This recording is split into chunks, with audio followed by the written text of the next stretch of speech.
redeemed, rehabilitated, and real entertaining. This is the Carl Jackson Podcast. All right, welcome to the Carl Jackson Show podcast. Just short of 2 weeks before the Christmas holiday. I'm looking forward to that. I hope you are too. I hope you had a fantastic weekend. I had a good time this weekend. Got a little R&R, participated in a 5K with my wife. It was very interesting. The reindeer run here in Orlando, Florida at SeaWorld. It's pretty cool. Pretty cool event. So I had fun there. Anyway, there's so much to get to today. It is unbelievable. As a matter of fact, some of the news that is breaking today, or that's in the news today at least, I'm going to push aside for tomorrow because I think there are bigger issues that need to be addressed. But I do want to share with you some of the information that came across this tip sheet today. But first, please be sure to subscribe to my podcast everywhere you can find podcasts. Please subscribe to the Carl Jackson Show podcast. Also follow me on social media, the Carl Jackson Show on social media. We would greatly, greatly appreciate that. It would do wonders for helping us to grow our presence, if you will, in the social media and the podcast world in this fight for freedom that we're on together with you. This is your daily dose of objective truth in a world of confusion and lies. Let me just address some of the things that are in the news. And I want to go eventually what I want to get to is the Twitter files. Obviously, some new news broke over the weekend. I know people want to make this a secondary story. This is one of the largest stories in American history. And I don't want to pretend as if it's not. There's a lot of smaller stories that are important that we will get to. But this still remains the biggest story. The fact that now we know over the weekend for sure. Now, we've suspected it all along. Those of you that listen to my show, those that listen to my Salem colleagues, or you watch Fox or Newsmax or any one of the Real America's Voice, any one of these news organizations that lean to the right, you've been informed about this. And so you know what's going on, and you listen to talk radio. But it is being confirmed basically that the DOJ, the FBI, the DNI had their hands in Twitter gate, if you will, working with the executives, some of the executives at Twitter to interfere in the 2020 election. Elon Musk dropped a tweet on Sunday as well, saying that his new pronouns, and I'm paraphrasing, I don't have the tweet right in front of me, but his new pronouns are prosecute Fauci, which suggests there's more to come when it comes to Dr. Anthony Fauci. So it's been a very revealing weekend. He's used reporter Barry Weiss. He's used reporter Matt Taibbi. He's used the author Michael Schellenberger. So he's been using people that are Democrat, that are just common sense Democrats. That's who he's been using to get the word out about what was happening in the bowels of Twitter, if you will. Okay, just a couple of news articles or headlines that I want to touch on, and I think are very, very important. Perhaps this one of the most important. The court rules healthcare providers cannot be forced to perform gender transition surgery. So this, according to Breitbart, a federal appeals court has permanently blocked the Biden administration's mandate on doctors and hospitals, forcing doctors to perform gender transition procedures against their will. This is insane, against their conscience. So the Eighth Circuit Court of Appeals, according to Breitbart, is the second circuit court to block the mandate after the Fifth Circuit ruled similarly earlier this year in Franciscan Alliance versus Becerra, where the plaintiffs are a Catholic or a group of Catholic coalition type entities, Catholic hospitals, a Catholic university, Catholic nuns who run healthcare clinics for the poor, were represented by the Becket Fund for Religious Liberty. Now, according to one of the attorneys from the Becket Fund for Religious Liberty, they say, and I quote, "The federal government has no business forcing doctors to violate their consciences or perform controversial procedures that could permanently harm their patients," close quote. He goes on to say, and it's Becket Vice President and Senior Counsel Luke Goodrich. He goes on to say, "This is a common sense ruling that protects patients, aligns with best medical practice, and ensures doctors can follow their Hippocratic oath to do no harm." All right. In other words, Joe Biden cannot chopathectomies onto patients. He can't impose them onto doctors who would then utilize their skills to perform those surgeries on patients. They can't force the doctors to go against their conscience. This is extremely important. We have an authoritarian in the White House. Guys, I tell you that this is a post-constitutional America. That is an authoritarian in the White House. And all he's done, according to this article, is build on what was already invoked in Obamacare, or what's known as the Affordable Care Act. The Biden administration threatened non-compliant hospitals, according to the story, and doctors with millions of dollars in financial penalties as it attempted to enforce its redefinition of discrimination on the basis of sex, including gender identity. And so all these people they're using the healthcare system in order to impose their authoritarian worldview, their authoritarian governance. The court strikes it down. That's why we have a balance of powers: the judicial, the executive, and the legislative branch. This executive branch, the Biden administration, is out of control. These people cannot legislate effectively, so they want to get away with using the power of the executive branch alone and the power of these bureaucracies in order to impose their worldview on the rest of us and circumvent the will of the voters. But it isn't going to happen. All right. The next thing that's in the news: New Zealand officials take a baby from the parents for requesting a blood transfusion from unvaccinated person. Guys, don't think that this can't happen here. Don't think that this can't happen here. As a matter of fact, there was a story in the Blaze, a headline in the Blaze. These are the stories I'm going to dive into deeply tomorrow. All right, so make sure you tune in tomorrow. But there's a lot going on with this vaccination. Tomorrow, we'll probably have to, Gabe, we'll probably have to just put the video out on Rumble, because it's actually a free speech video platform, unlike YouTube is. But please subscribe to both. We really need your subscriptions, and I'm not going to hunt you down. It's free to join, all right, or free to subscribe. But we need your subscriptions on both places. But we really do want to start building up on these alternative free speech media sites, The Carl Jackson Show at rumble.com being one of those sites. So please, please, please subscribe and watch the video to my podcast there. But again, New Zealand officials take a baby from parents for requesting a blood transfusion from an unvaccinated person. There is a story that I read today from a young man that was a UCF football player. I live in the Orlando area. It's a school that isn't that's big to Central Florida, isn't too far from me. And this person was jogging. He was a tight end for UCF, and he ended up dropping dead of a cardiac arrest. He's a young guy. He was on the squad in 2021 as a tight end. He jogging, apparently healthy, ends up suffering a cardiac arrest in Boston and drops dead. I don't know what's going on, but there seems to be a lot of stories like this. Are they just being reported more, or is there some type of connection to some of the jab stuff? Anyway, or the thing. All right. So we'll talk about that. We'll get into that in depth tomorrow. Canadian gets approval from doctor for euthanasia due to being poor. This is such a scary, slippery slope. You know, in the United States, you can get another job. I'm sure the same is true for Canada. Don't let money determine your worth. God created you for a purpose.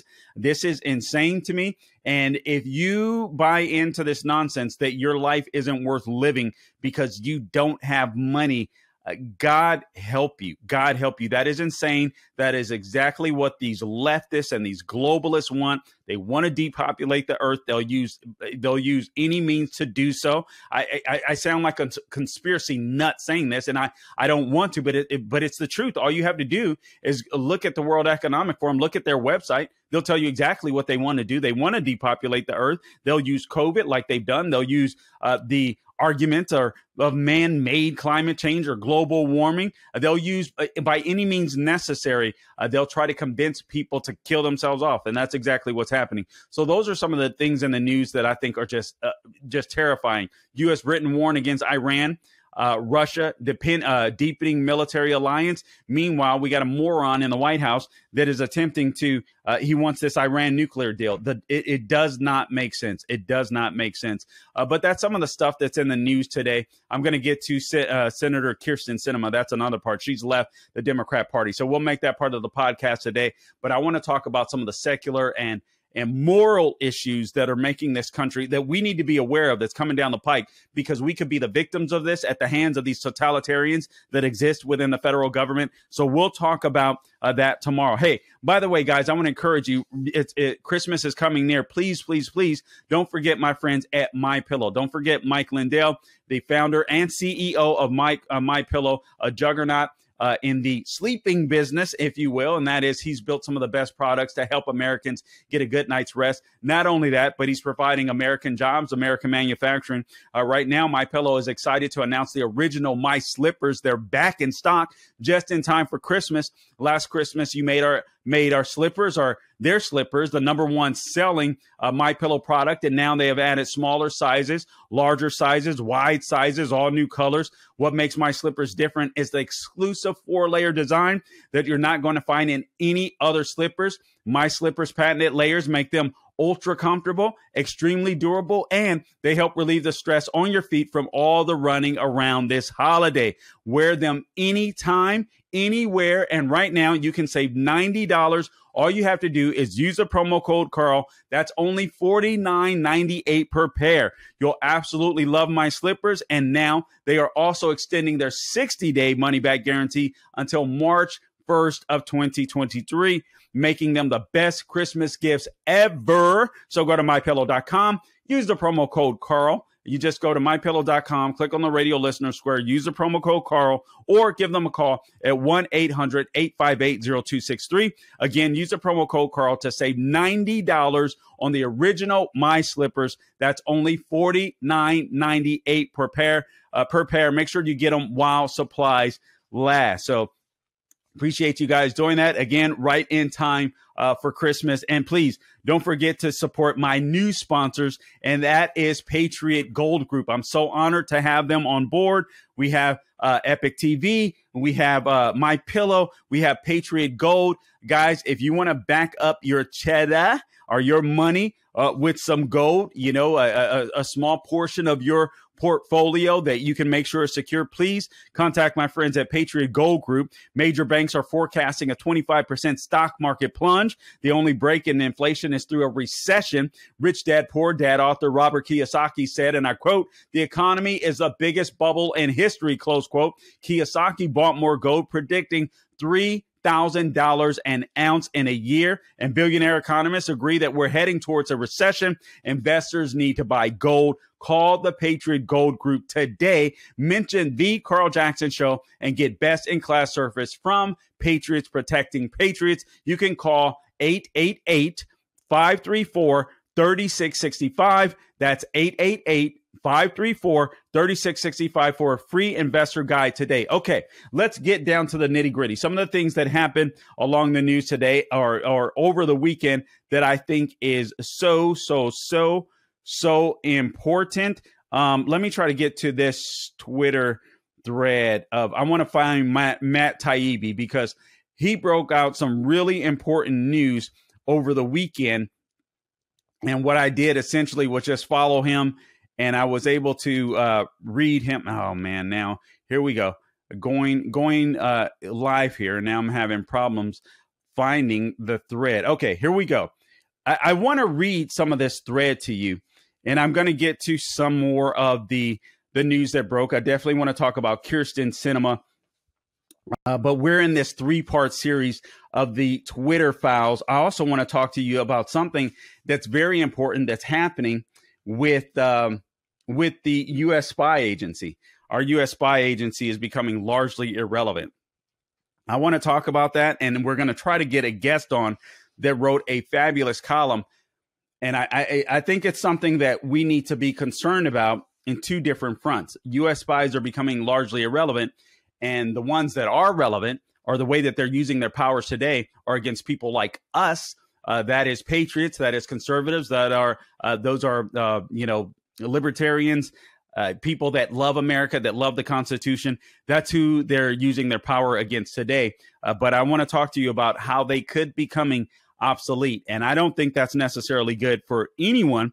They're shooting themselves in the foot while China continues to grow their surveillance state. So we'll get into that shortly. But first, let me read some from this Twitter thread, because this is very important. And I can go and read through articles and summarize, but I just want to give you firsthand account of what Matt Taibbi reported or started to report over the weekend, broke on Friday. Very, very important, because it is huge news. It isn't just small news. The media is going to try to ignore it. And I see that it's not necessarily the number one trending story as these Twitter files continue to. It is a huge story and a major story, no doubt. But it should still be the number one story, in my opinion. And also, I'm going to briefly talk about the Brittany Griner situation. I just want to opine on that and give you my take as more information has come to the forefront here. Okay, so here's the first thing that Matt Taibbi says, and then this is over the weekend. Threat the Twitter files, the removal of Donald Trump, part 1,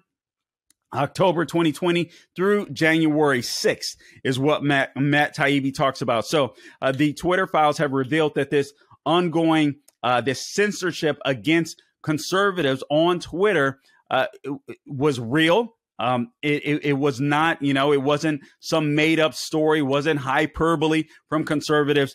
We were getting more and more information that are proof. That's what the first thread that came out with Matt Taibbi showed us, that conservatives were definitely censored on Twitter leading up to the 2020 election. Also, in the second string of the Twitter file thread, you had reporter Barry Weiss, formerly of the New York Times, reporting blacklists that were imposed upon Twitter.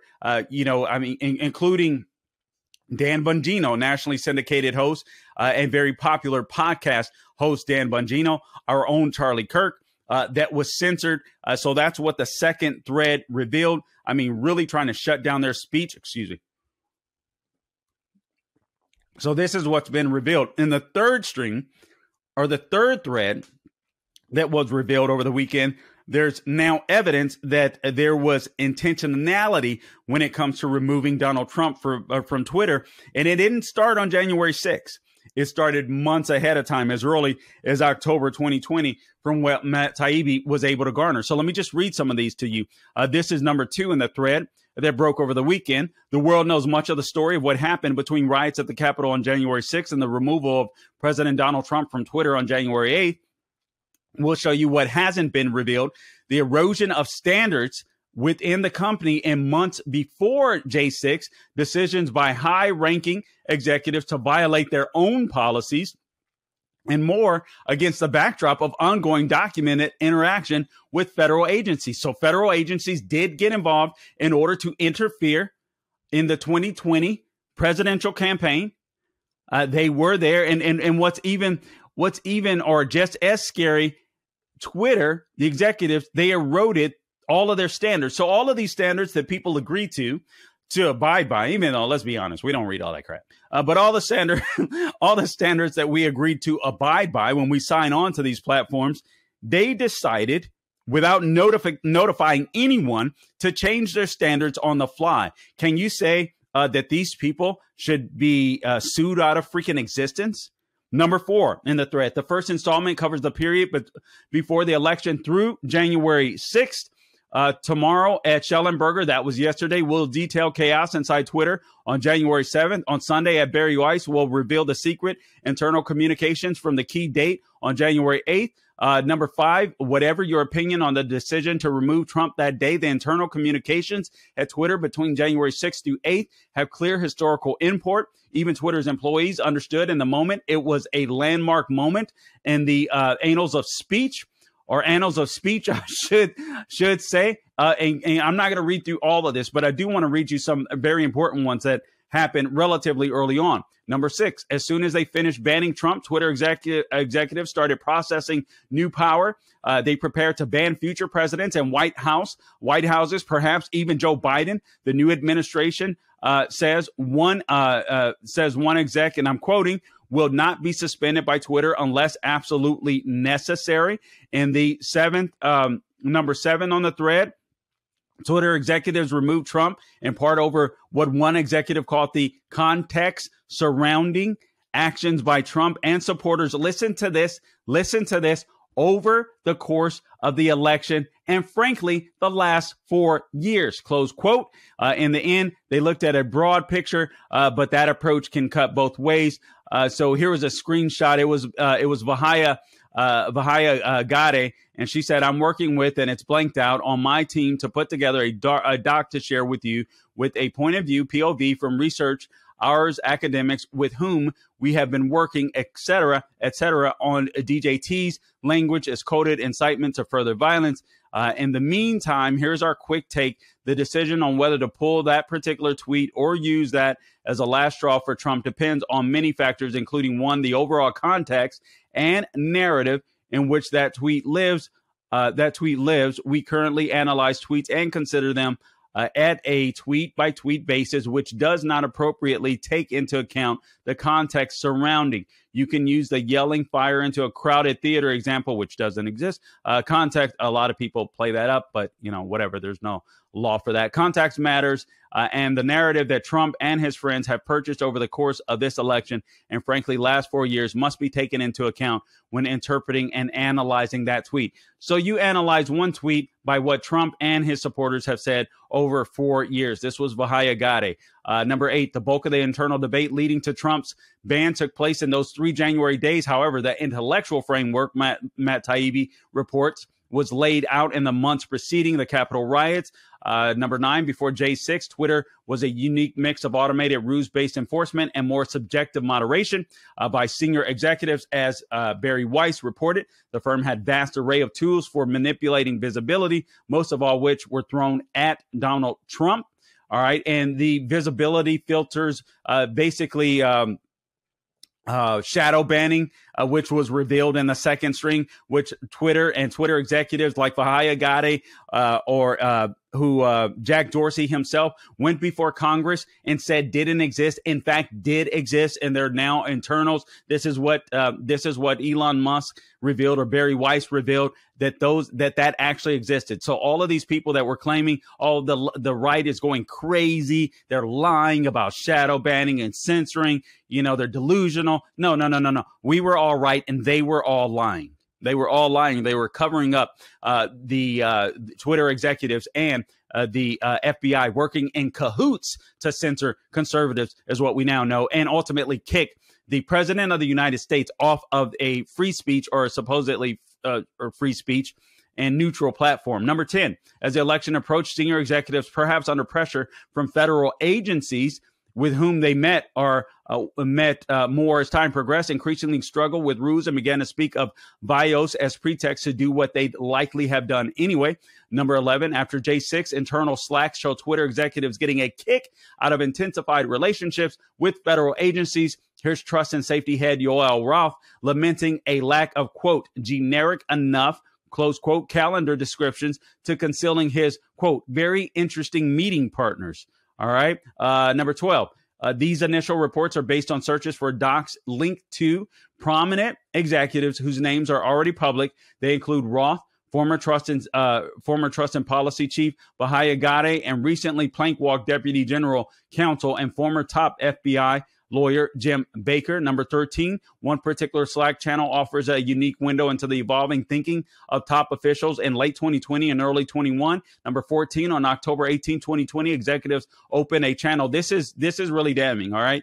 On October 8th, 2020, executives opened a channel called, quote, US 2020 _XFN enforcement, close quote, through J6. This would be home for discussions about election-related removals, especially ones that involve high-profile, quote-unquote, accounts, often called VITs, or very important tweeters. There was at least some tension between safety operations, number 15, there was at least some tension between safety operations, a larger department whose staffers used a more rules-based process for addressing issues, like porn, scams, threats, and a smaller, more powerful cadre of senior policy execs like Roth and Gade. Number 16, the latter group were a high-speed Supreme Court of moderation, issuing content rulings on the fly, often in minutes and based on guesses, gut calls, and even Google searches, even in cases involving the president. Let me go to number 17. I'm trying to speed through to where the FBI and DOJ got involved. During this time, executives were also clearly liaising with federal enforcement and intelligence agencies about moderation of election-related content. While we're still at the start of reviewing the Twitter files, Matt Taibbi reports, we're finding out more about these interactions every day. And basically, let me see if I can find this here, because I had it in my notes. Get to it quicker than going through the Twitter feed there. Let me see if I can find this here. But basically, at the end of the day, they said that President Trump had not asked for such things as the left asked for, or they had not been able to find evidence. Matt Taibbi, who again is a liberal, they had not been able to find things like this. It says, must reply simply, unequivocally. The evidence is clear and voluminous. President Trump also reported the third Twitter drop. Okay, that's not what I'm looking for. White House or Republicans generally, we looked, they may exist. Okay, so it's right before this. Forgive me, guys. I'm trying to piece this all together for you. It says here, the FBI report specifically targeted a tweet from John Basham, a well-known meteorologist and data scientist, which included information on problems related to voting by mail. The evidence seems clear. The federal agencies, this according to Revolver News, by the way, the federal agencies appear to have been working with Twitter to decide who to suppress. So you get that? Federal agencies, the DOJ, the FBI, were working with Twitter, the National Intelligence Agency as well, helping them to decide whose speech to suppress. The federal government was in bed with Twitter. You're telling me this isn't election interference? And by all intents and purposes, they weren't able to corroborate that Trump or people on the right were asking the media outlet to do the same thing, because they were not. They were not. There were claims that there were. They've been able to find no communiques whatsoever where Trump was asking liberals or Democrats to be censored, people on the left. It did not happen. So just so you know, that was part of the Twitter files. You can follow me on social media. Follow my Twitter. Listen, I tweeted all this stuff out. I retweeted all the Matt Taibbi stuff out. Just go to @CarlJacksonShow on Twitter. You can read all of the threads for yourself. So when your liberal friends say, hey, that's not true, that didn't happen, you can literally scroll through and show them the report with links and all. These people cannot lie about this stuff. They cannot continue to do it. Okay, a big piece of news before I close out with what's happening with our spies, U.S. spies, and whether or not they're even still relevant today. I want to get to this Kyrsten Sinema thing. So you may or may not have heard, over the weekend, Senator Kyrsten Sinema left the Democratic Party to become an independent. Now, before we get too excited, she still claims that she's going to caucus with the Democratic Party. But what's happening is she doesn't want to feel left behind. She isn't going to be ignored, and she can be a foil in the left side. She could be a thorn in their side. She's going to be a thorn on the right, but we know that she's a Democrat. We know that she's a liberal. We know that she's actually left of center. She's pretty far left, if we're being honest. But there's some issues in which we would agree upon with Kyrsten Sinema. For one, right now, the filibuster. She doesn't want the filibuster to go away. This is going to give her some power. She's not just going to be one of 51. This is also going to make Chuck Schumer come to her to make sure any legislation is cool with her. This is also going to put the onus on Joe Manchin to either flip parties or he's going to have a challenger, no doubt about it. In West Virginia, actually, he already does have one. So he's, or at least, I don't know if it's official, but there has been a person that has been named that's likely going to challenge Joe Manchin on the Republican side in West Virginia. Ain't good for them. I think he needs to be beat. I think the only way he ends up not being beat is if he becomes a Republican. But then again, you never know. All right. We saw what happened in 2022, where Republicans completely slacked. and got their butts beat, including in the Herschel Walker race. Please do not believe the narrative, bad candidate. If you go and look at the ground game the Democrats had, even though I know that people voted for Brian Kemp in larger numbers on election day, but the runoff, those same people didn't show up. Listen, the Democrat Party literally had six groups working together to focus on that Senate race with the help of the DNC, with the help of Stacey Abrams, with the help of Warnock's people. There's six different groups. They knocked on 4 million doors compared to Herschel Walker, who had the Freedom and Faith Coalition that did mighty work and tried to help them out big time. They were able to knock on about 400,000 doors. And Warnock got 3 times as much money. He got over 120 million in this month's period of time to spend on ad campaigns leading up to the election. So don't tell me it's about good candidates. The Democrats also sued to make sure that they could continue ballot harvesting and have more time to do it. These people have a ground game. The RNC hardly had a ground game. Brian Kemp lent part of his staff out to go help Herschel Walker's campaign. It was about a $2 million contribution. Nothing compared to $126 million or whatever it was for Warnock. So even though I agree Herschel Walker wasn't the best candidate to run, that isn't why he lost. He lost because the Democrats have a ground game. And sadly, the Republican Party does not. And they keep talking about bad candidates because they want you to be distracted from how crappy the RNC is being run. It's really as simple as that. The Federalist had a magnificent column up on this, detailing the stats and all that kind of good stuff. Now, getting back to Kyrsten Sinema real quick. This lady, again, switched her party affiliation to independent. She's not going to be beholden to the Democrats. She's not going to be beholden to the Republicans. She says she doesn't want to be beholden to the extremists in either parties. Now, I don't know what she means by extremists when it comes to the Republican Party. I don't know what's extremist about wanting the rule of law. Wanting a rule of law in the United States of America. I don't know what's extremist about wanting babies to be born and loving life. I don't know what's extreme about that. I don't know what's extreme about wanting free speech. I don't know what's extreme about wanting more people to go to work and bring home more of their money instead of being taxed to death. I don't know what's extreme about wanting closed borders. I don't know what's extreme about wanting a strong military that's not woke. I don't know what's extreme about wanting energy independence. So I don't know or what's extreme about wanting private healthcare to return where doctors and patients get to talk out their plan instead of the federal government. So I don't know what she's talking about when she says extremists on the right, but I do know what she's talking about when she says extremists on the left. These people are freaking communists. They don't want the rule of law. They are for killing babies inside of the womb. They are for censorship, as the Twitter files have been exposing, right? They are for more taxes to create a bigger government state. They are for open borders, as evidenced by the President Joe Biden talking about, the borders aren't a big concern, and I'm paraphrasing. They are extreme by making the military woke. They are extreme by destroying America's U.S. Energy independence. We could go for cleaner energy. We can use nuclear power, which is the cleanest energy resource there is. The left doesn't want to use that. So I don't know what's extreme, but nonetheless, this is a quote from Sinema.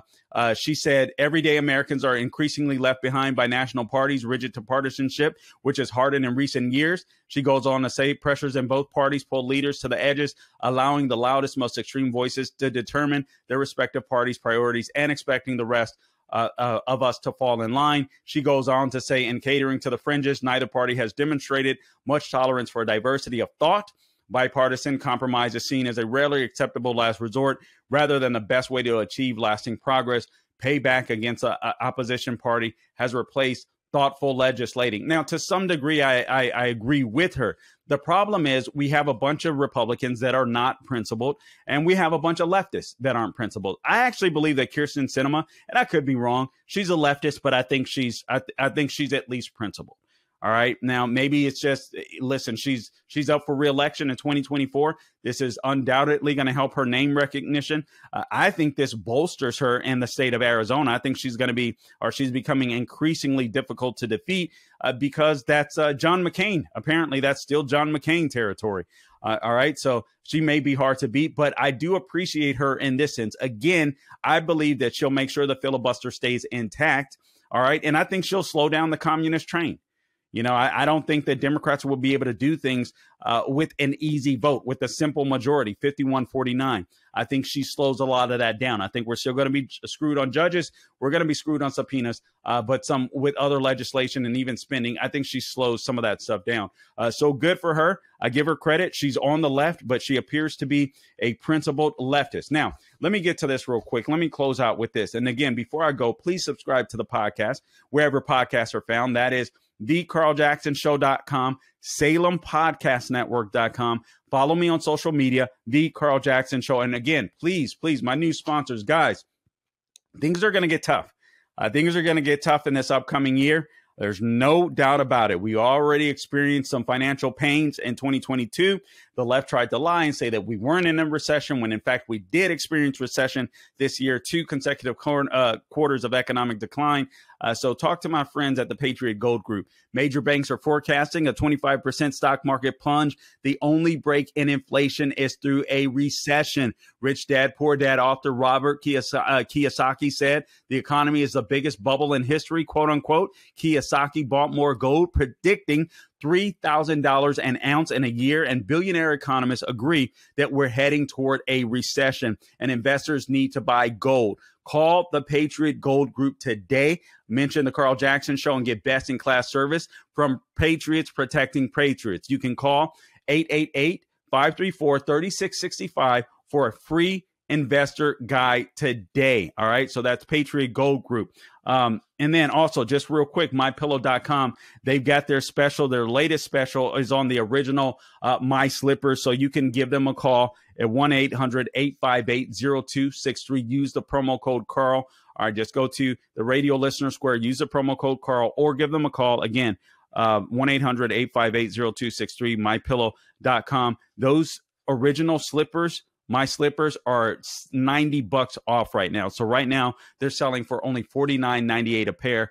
The perfect Christmas gift for some of your loved ones. But also there's a bunch of deals available on mypillow.com. So all you have to do, if you use the promo code, I should say, so if you use my promo code, Carl, get all of the deals that apply, that are applicable on the website, or give them a call, 1-800-858-0263. Okay, the last thing that I want to get to today, this from the Wall Street Journal.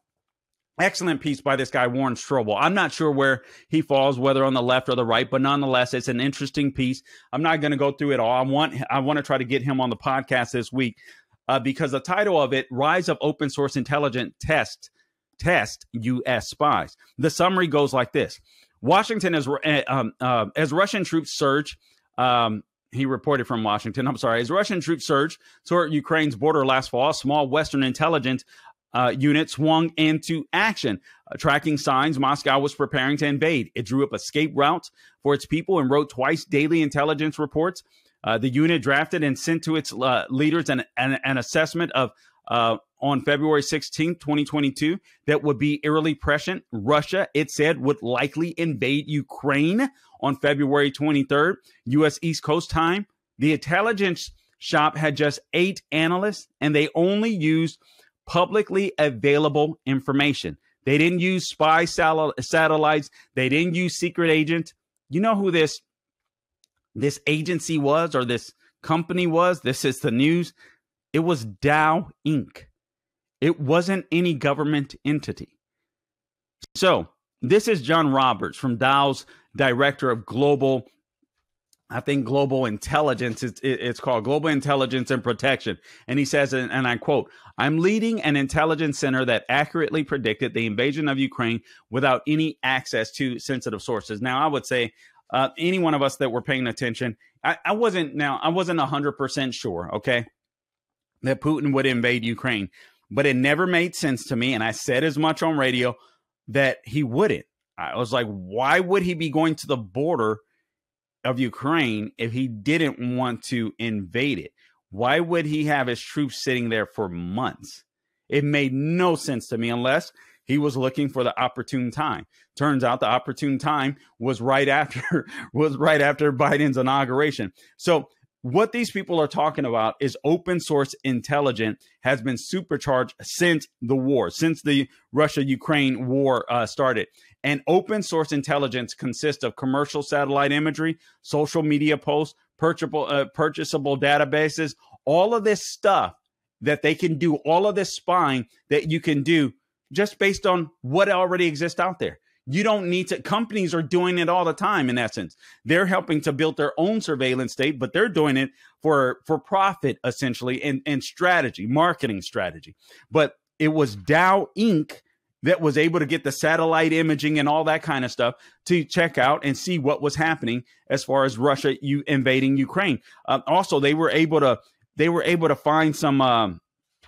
What was it? There were a couple of other private entities that were able to discover that there were Russian shipping tanks or whatever, or ships headed towards Putin's a summer home of Putin's or something to that effect. I mean, the intelligence is insane. Over 80% of the intelligence that our spy agencies get today, I would say our spy agencies get today, is all from social media. It's all from open source intelligence. It's from commercial satellite imagery. It's from social media posts. So this is what's happening. The problem is China is growing their surveillance state at a faster, and I don't think this is a problem. This is where it gets tricky. This is where it gets scary. We're competing against China. China is growing their surveillance state. China is growing their AI technology. It's insane. Right here, it says China has the largest, most focused, and fastest growing number of companies, nonprofit groups, and countries transforming publicly available data into intelligence for strategic and economic advantage, while U.S. spy agencies with deeply ingrained habits of operating in the shadows have been slow to adapt to a world in which much of what is important isn't secret anymore. It's all out in the open. Hence, open source intelligence.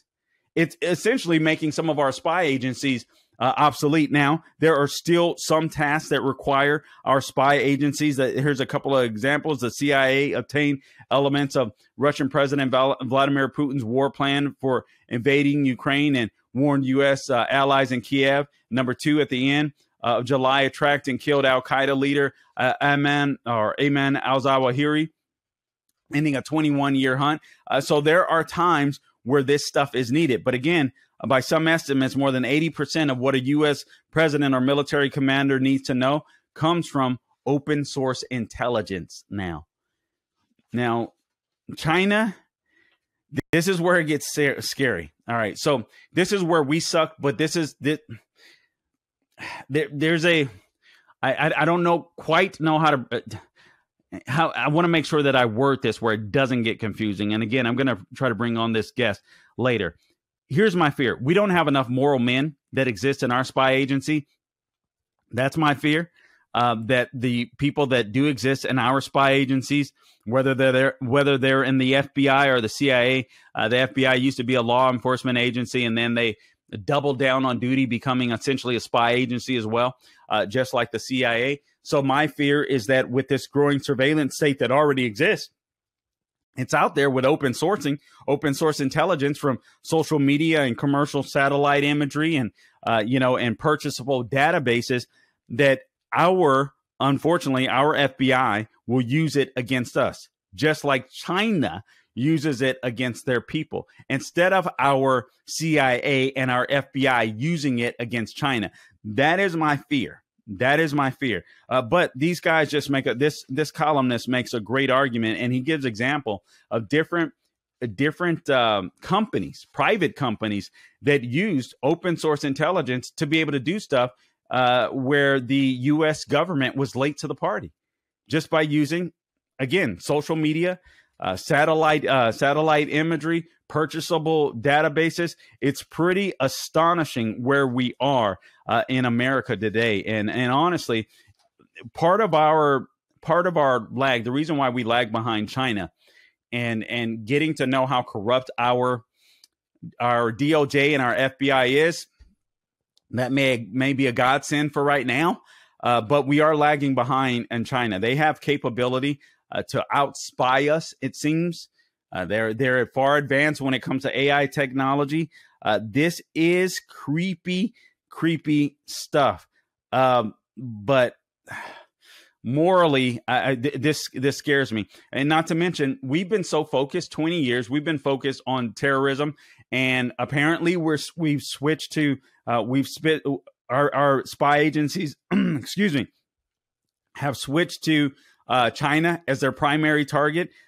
Spying on China as their primary target. But as long as those J6 protesters are still being jailed without bail, I'm not so sure that their focus is fully on China. I don't know why they're wasting so much time on J6 protesters. But I'm going to dive in deeply to this. If we can get this guy on, that is our goal, to try to get him on. But I really want to dive into this open source intelligence where it tests U.S. spies. It could potentially make spies obsolete, but also it's scary because given the spies that we do have that exist and will likely continue to exist, I don't see people breaking them up, even though I believe the FBI should be broken up. How much of this information will they use against us? Will we become the next China? So that's it looks like we're going that way slowly but surely. I hope not. I want to figure out how to stop it, but I want to dive into this more when we can get this guy, Warren P. Strobel, on the podcast. Hopefully he's willing to come on. So we'll dive into that a little more. Guys, I appreciate you tuning in to this edition of the Carl Jackson Show podcast. Please, again, subscribe wherever the podcast is found.